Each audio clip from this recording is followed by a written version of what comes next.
Bisnis kopi keluarga. Ya, jadi ini satu topik yang sangat spesial di hati kita juga mengalami. Ya, jadi bisnis kopi keluarga adalah bisnis yang biasanya sudah berjalan sangat lama ya, 2 atau 3 generasi. Ya, walaupun profitable, itu kadang-kadang bisa mengalami masalah di regenerasi. Ya, jadi ada beberapa perbedaan antara generasi pertama dan kedua. Sebutlah bapak dengan anak, ada perbedaan yang bisa menjadi konflik. Pertama adalah beda visi. Visi itu cuma boleh ada satu di perusahaan, tidak boleh ada dua, karena itu adalah long term goal dari perusahaan. Ya, jadi apa yang terjadi? Biasanya anak baru masuk ke perusahaan, udah mau mengganti visi perusahaan, akhirnya jadi konflik yang sangat hebat. Nah, menurut saya sih ya, sebaiknya kalau anak baru masuk ke perusahaan, ikuti visi lama dulu beberapa tahun, visi bapak dulu beberapa tahun. Ya, setelah itu baru coba meyakinkan bapak apakah visi lama masih relevan atau tidak, gitu. Ya, jangan langsung udah masuk langsung udah mau mengubah.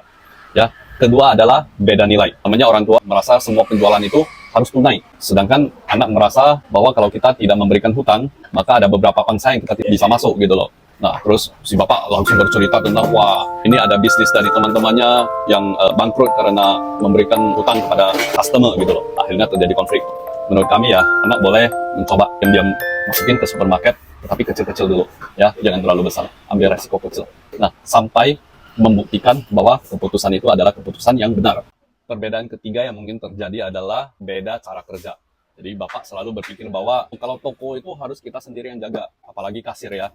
Sementara anak kan udah belajar banyak, ya paham teknologi, tahu yang namanya SOP, paham dengan sistem. Ya, kalau kita nggak bisa delegasi, kita nggak bisa menjadi besar menurut anak. Nah, akhirnya terjadi konflik gitu.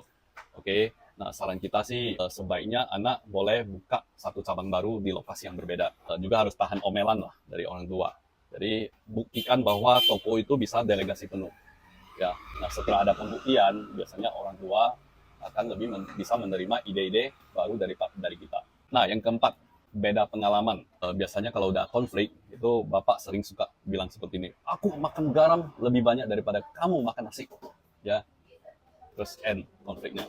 Nah, bapak harus paham ya kalau anak sudah belajar banyak, paham teknologi, dan juga beberapa pengalaman lama itu apakah masih relevan. Ya, contohnya marketing. Oke. Marketing, cara menjalankan bisnis, sekarang semuanya serba digital dan penuh dengan teknologi baru. Ya. Nah, bapak harus bisa beradaptasi cepat dengan ide-ide baru dari anak gitu loh. Yang kelima, ada beda di persepsi resiko. Ya, biasanya sih bapak itu lebih konservatif dalam mengambil resiko. Ya, mungkin karena faktor usia juga. Oke. Sedangkan anak itu baru masuk ke dunia bisnis, semangatnya masih tinggi-tingginya. Ya, jadi lebih berani mengambil resiko. Bahkan kadang-kadang mau all in, mau pinjam uang lagi gitu. Nah, saran kita ya pada si anak, jangan gegabah. Mulai dengan resiko kecil dulu. Buktikan kalau dengan resiko kecil, kamu juga bisa berhasil. Ya. Nah, saran saya kepada bapak, biarkan anak berbuat salah. Ya, jangan takut mereka tertipu, karena sekali mereka tertipu, itu mata mereka akan terbuka dan mereka akan menjadi lebih dewasa dan lebih bijaksana. Ya, yang keenam, ada beda kepemimpinan. Nah, ini biasanya itu bapak sangat susah menyerahkan kendali bisnis kepada si anak.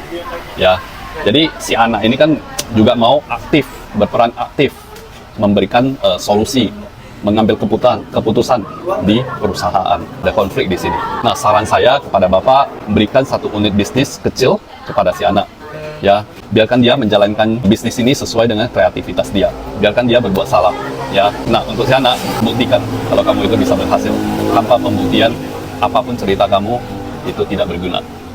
Gitu.